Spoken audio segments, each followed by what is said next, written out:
Ceci est une tarte aux fraises datant de 1545, pendant le règne du roi Henri VIII qui, dit-on, était un grand amateur de ce fruit. À l'origine, cette recette utilisait une fraise européenne bien plus petite. Même cueillies dans la nature, leur culture était réservée aux riches car elles occupaient beaucoup d'espace et ne donnaient qu'une petite baie par an. Il fallait donc avoir un jardin de bonne taille si on voulait faire une tarte comme celle-ci. Mais en 1712, il s'est passé quelque chose qui allait rendre les fraises accessibles à tous. C'est cette année-là que l'espion français Amadé François Fraisier, dont le nom de famille signifie d'ailleurs fraise, a été envoyé par le roi Louis XIV pour espionner les colonies espagnoles du Chili et du Pérou.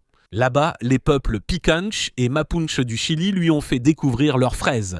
Elles étaient moins savoureuses que la fraise sauvage européenne ou la fraise de Virginie, mais bien plus grosses. Et comme Fraisier savait que son roi aimait les fraises, il décida de rapporter 5 plants en France.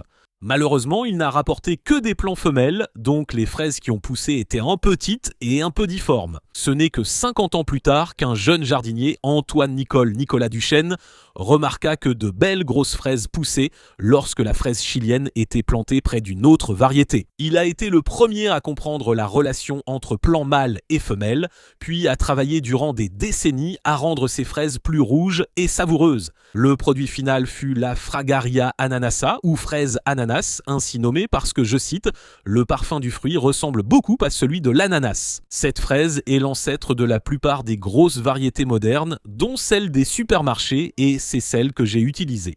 Les fraises des bois seraient idéales, mais difficiles à trouver.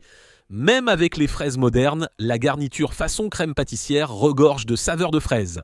La pâte, qui vient aussi de 1545, est beurrée, friable et délicieuse. C'est l'une de mes recettes préférées que j'ai jamais faites sur la chaîne et elle est assez facile à réaliser. Regardez l'épisode complet sur l'histoire des fraises sur YouTube et trouvez la recette sur tastinghistory.com.